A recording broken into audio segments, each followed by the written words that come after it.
Hi everyone, welcome to your Techie Buddy. Today we are going to start with very important Java interview question series that is on Java 8. Let's get started. So what are the new features which are added in Java 8? Lambda expressions, functional interfaces, very important, method references, default methods which give us a way to add some methods which are having body in interfaces. Before Java 8 it was not possible. Interfaces were having only abstract methods. String API, stream API, which is very important for processing collection data, right? Date time API, lot of improvement, performance improvement, inbuilt APIs for our date time, local date time, etc. Optional classes had made our life very easy as developers. It has helped us deal with null objects, right? Null pointer exceptions, Nashron JavaScript engine, etc. So these are some of the new features which are added in Java 8. So the very next questions are what is the significance of adding these features in Java 8? What are the advantages we got? So the code has become more concise and readable. The code is more reusable now. The code is more testable and maintainable now. The code size is now very compact. That's why it is more small. It is more testable and maintainable. The code is far more productive and parallel execution because of streams, right?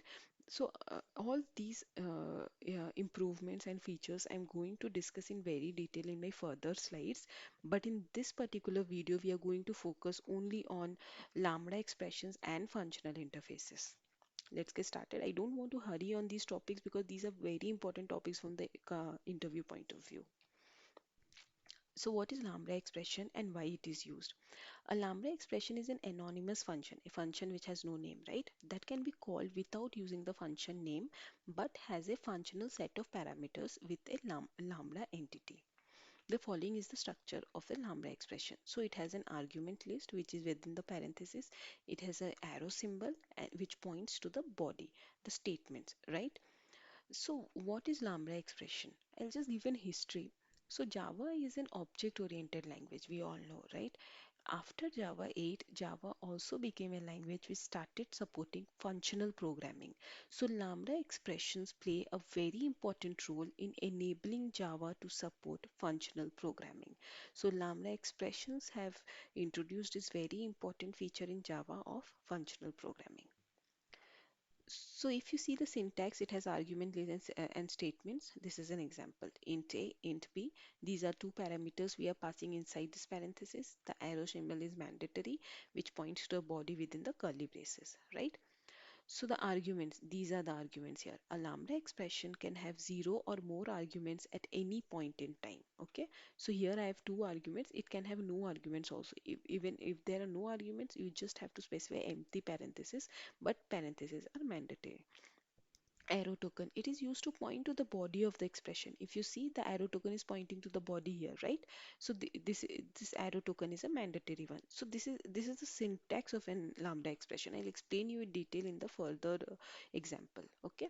Body, the body consists of expressions and statements. Braces are not required if it has only one single statement.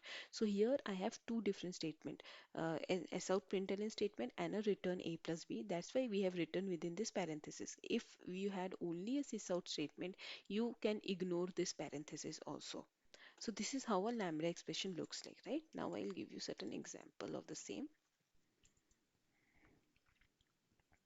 So let me just create a method here, public static say hello. Okay, this will do nothing but sysout hi Java. Okay, what is okay? Sorry.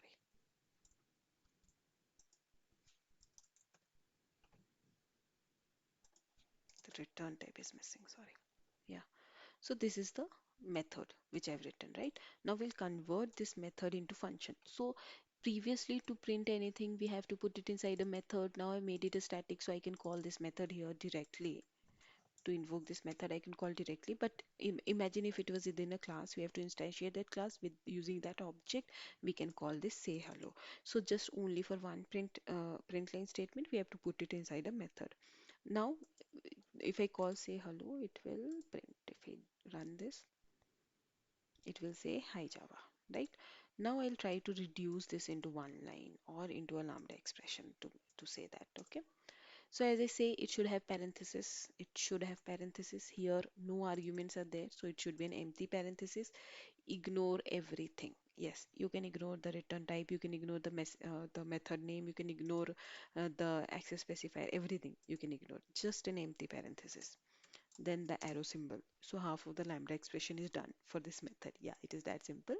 And then just write this empty parenthesis, do a semicolon, and we'll copy this to the body. That's it. We are done with the lambda expression. Now, if you see, we can reduce this parenthesis also because we have a single println statement.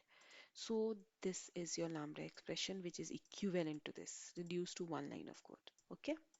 Now, how can we use this? To use this, we used to invoke with the method name, right? So how can we use this?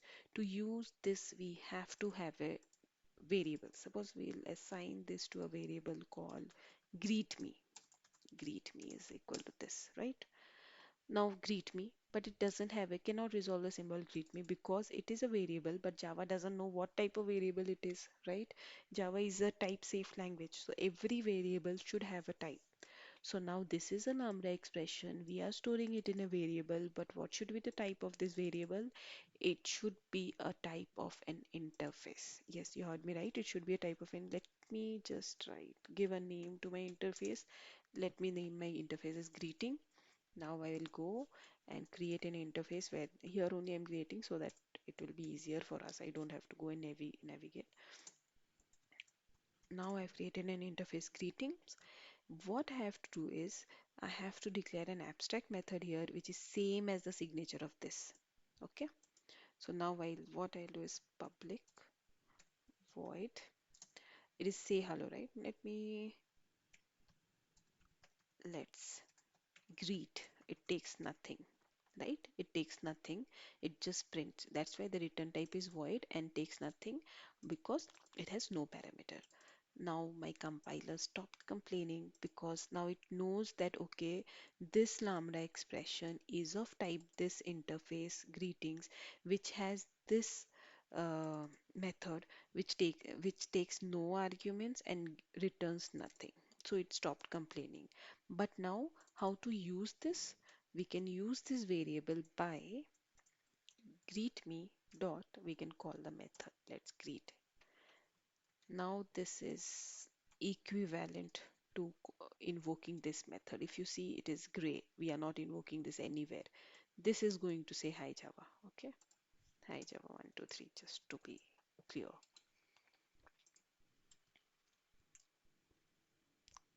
That's it. That's it. We have converted it to a lambda expression. Right? Now let me do one more. Public static add me. This take maybe two arguments. No, this returns me int. Okay.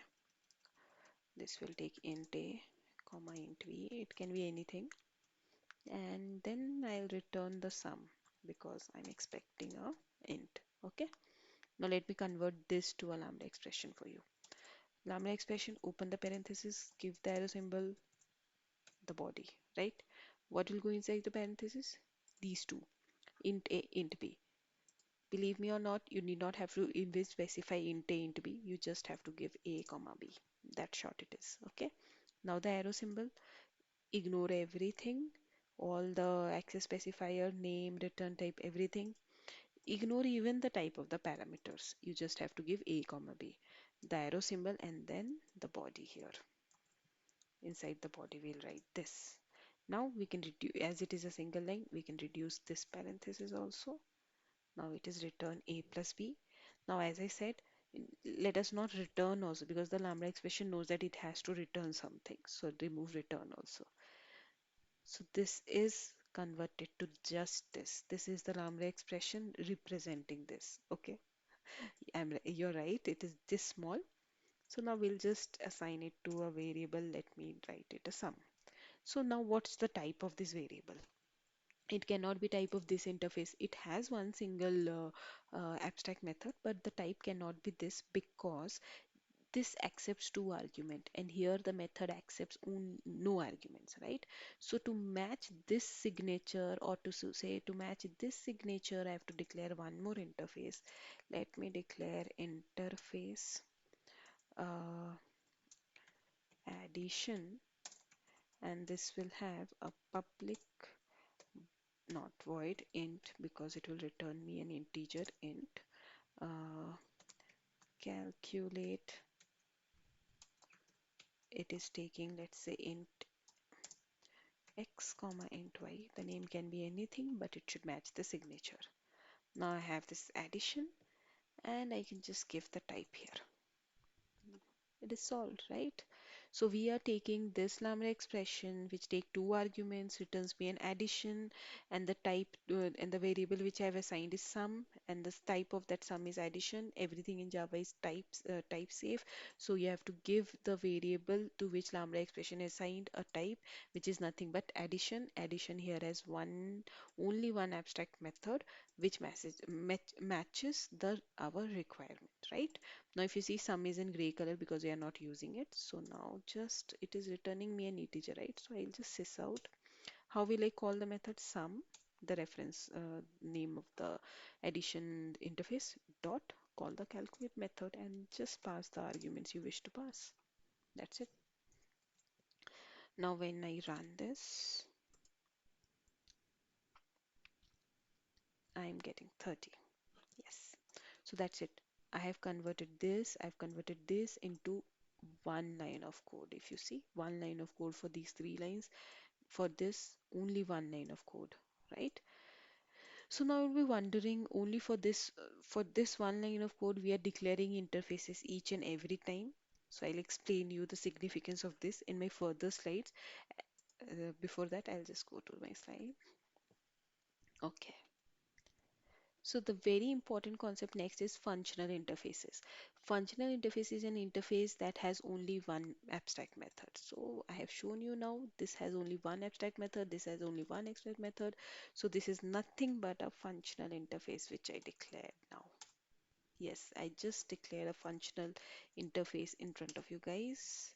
So this is a functional interface because it has only one abstract method, right? That's why it's a to use the Lambda expression, we have to have a functional interface. So that is how the relation between Lambda expression and functional interfaces are. Apart from abstract methods, functional interface can have static and default methods, but there can be only one abstract method. Then only an interface is in functional interface. Lambda expressions are used to provide the implementation of these interfaces. So this is the interface, this is the body, this is the functionality, this is the method in this. To give implementation to this, we have to have a Lambda expression, or vice versa. To use a Lambda expression, you have to have a reference type of functional interface. Both are interrelated. We can create a new functional interface, or we can use a predefined functional interface. Yes. So you'd be wondering, right? Just we are reducing the line of code, no doubt, but every time we are adding a new functional interface, this you need not have to do that. Java has already provided us many predefined functional interfaces like function, predicate, consumer, supplier, etc. So all these are very commonly used and very widely used. You need not have to do all this. I just explained you so that I can show you how tightly coupled are these two, functional interfaces and Lambda expressions. That's why I showed you how to create your own one. Then the annotation used for creating a functional interface is a functional interface. This is the annotation which I used. Some of the predefined functional interfaces introduced in Java 8 are predicate, consumer, supplier, operator, right? As I told you, I'll be discussing all of these in details with example in my further slides. I cannot discuss in this slide because it will become very longer, but obviously I'll discuss everything because this is a very important topic. So before that, I'll just highlight few of the more questions or tricky questions which can be asked here is how are functional interfaces and Lambda expressions related? To show the relation between Lambda expression and functional interfaces, I have already explained you in detail how are these related, right? I'll just reiterate once again. To use the Lambda expressions, we have to store those in a variables which should be of the type of a functional interface, or vice versa. To implement the methods in a functional interface, we have to use Lambda expressions, right? So I hope this relationship is very clear. Then can you create your own functional interfaces? Yes, we can create, and I have created one in front of you, right? What will happen if you don't annotate at the rate functional interface on functional interface, and will it compile? If I don't write this, right? If I don't write this, it will still compile. It will not complain because it is matching the signature and it has only one abstract method. But if I write public void add, now it has two abstract methods. Here it is no problem, but it is no longer a functional interface. And if you see, my Lambda expression started complaining because it is not a functional interface anymore. Greetings is not a fun because functional interfaces should have only one abstract method. To avoid such confusion, to avoid such scenarios, maybe as a developer today I have made greetings a functional interface only had one abstract classes, but other people they will not know in future, right, that this was developed with the purpose of only a functional interface. That's why it is a good programming practice to annotate your functional interface with at the rate functional interface, so that whenever someone adds something here, the compiler will hear itself start complaining. So this will restrict us from having another abstract method. So the question is answered, right? We we need not have to do functional interface annotation. Only one abstract class, if it is there in the interface, it is automatically a functional interface. But it is a good practice to add added functional interface, because if any change is done or if additional abstract method added, the compiler itself will start complaining. Then were there any functional interfaces in Java before Java 8? This is one of the this question is from my personal experience. I have been asked this. So some of the famous there were functional interfaces before Java 8 also, and some of the interfaces you have to name them as like runnable, callable, comparator, and comparable. Right? So these are few important questions on functional interfaces and Lambda expressions. Please let me know if you need a detailed video on how to write Lambda expression and more practice on Lambda expression. I'm happy to do that. In the next video, I am going to explain in detail function, predicate, consumer, supplier, and operator, because we need not have to write functional interfaces every time we are going to use our Lambda expression. So I'm going to give almost same examples and some new ones, but with the predefined functional interfaces which we already have in our Java library. Thanks for watching. Please like and subscribe the channel for all the effort we are doing. Thank you so much.